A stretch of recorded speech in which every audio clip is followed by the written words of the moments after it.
tous, bienvenue dans cette nouvelle vidéo. Aujourd'hui, nous allons voir un sujet qui m'a été demandé par une abonnée de la chaîne qui me demandait est-ce que nous pouvons en fait dialoguer avec un ange gardien d'une autre personne.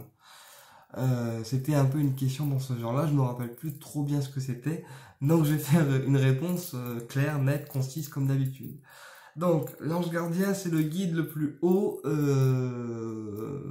nous, on a en tant qu'être incarné.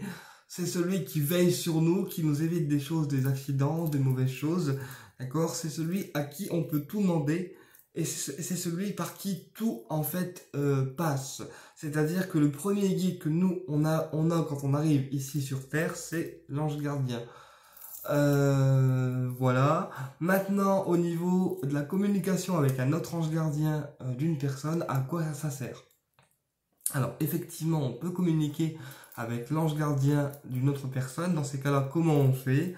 Donc, on demande à l'ange gardien de telle personne, donc nom, prénom, d'accord? De bien vouloir le rassurer sur telle ou telle situation ou sur telle ou telle peur, d'accord? Ou telle ou telle chose si c'est quelque chose de précis, d'accord? Et rien que le fait de pouvoir appeler l'ange gardien de la personne concernée va créer en fait une conversation invisible entre votre ange gardien à vous et celui de la personne de qui vous voulez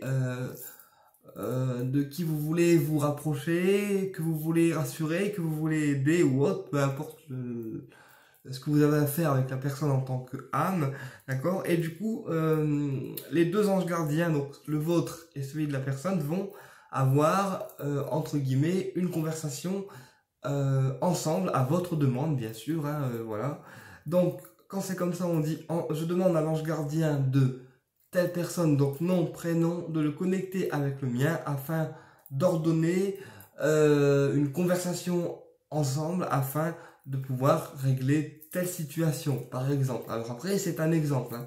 Chaque demande est unique, mais en gros, quand on invoque deux anges gardiens en même temps, ça crée une conversation entre les deux pour accorder, entre guillemets, les violons et pouvoir, en fait, permettre peut-être d'aller plus loin dans une relation avec une personne, de pouvoir le ou la rassurer sur des peurs, de pouvoir l'apaiser, de pouvoir le guider sur son chemin de vie, de pouvoir le retrouver si c'est quelqu'un avec qui on s'est disputé, etc. Mais les deux anges gardiens permettent en fait d'avoir une conversation ensemble, ensemble, afin d'accorder les deux personnes, donc en l'occurrence vous et l'interlocuteur, pour provoquer une retrouvaille ou ce qu'on a demandé dans la matière, d'accord? Maintenant, l'ange gardien les deux anges gardiens feront toujours ce qui est juste pour vous deux et en accord avec l'univers et le divin, hein, puisque tout est régi en fait au niveau de là-haut par Métatron. Donc c'est Métatron qui fera ce qui est juste pour vous et non forcément ce qu'on veut. Je sais que c'est dur, mais c'est la dure loi de l'univers. On n'a pas toujours ce qu'on veut, mais on a toujours ce qui est de mieux en fait pour soi. Donc voilà, et puis qu'est-ce que je voulais vous dire aussi. Donc une fois qu'on a demandé aux deux anges gardiens,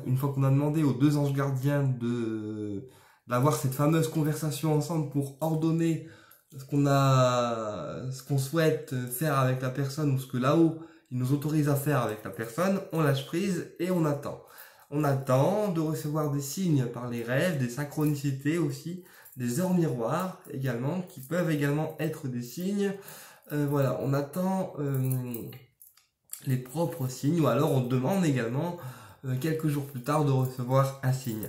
Dans ces cas-là, il faudra être en observation le plus totale, puisque les signes peuvent être partout et dans tous les domaines. Ça veut dire que ça peut passer par les réseaux, ça peut passer par un coup de téléphone, ça peut passer par des mots gentils, par des synchronicités, par des retrouvailles qui permettent de vous voir et puis d'un seul coup on débat tout ce qu'on a à dire ou on fait tout ce qu'on a à faire.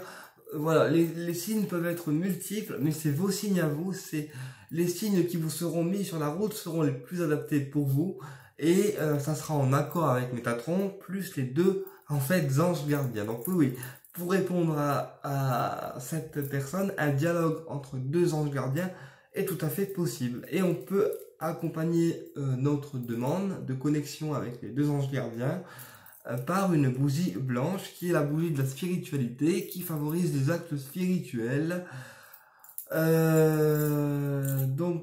vais prendre un exemple. Par exemple, je demande à être connecté à l'ange gardien de Pierre afin de pouvoir le retrouver dans la matière, afin de résoudre les conflits qu'il y a entre nous, par exemple. Vous voyez? Voilà. Et une fois qu'on a demandé la demande, hein, donc là c'est une demande fictive, hein, c'est pour vous montrer, une fois qu'on a demandé ce qu'on voulait demander, bah en fait on lâche prise et on attend de voir ce qui se passe, voilà. Et s'il ne se passe rien, eh bien c'est que l'ange gardien, ou les deux anges gardiens jugeront que c'est pas forcément juste pour vous de recevoir ça, parce que il n'y aura aucune évolution derrière, ou alors ça ne fera pas forcément en fait évoluer votre âme. Voilà. Eh bien écoutez, j'espère que cette vidéo vous a plu et je vous dis à très bientôt pour une prochaine vidéo et au plaisir de vous retrouver.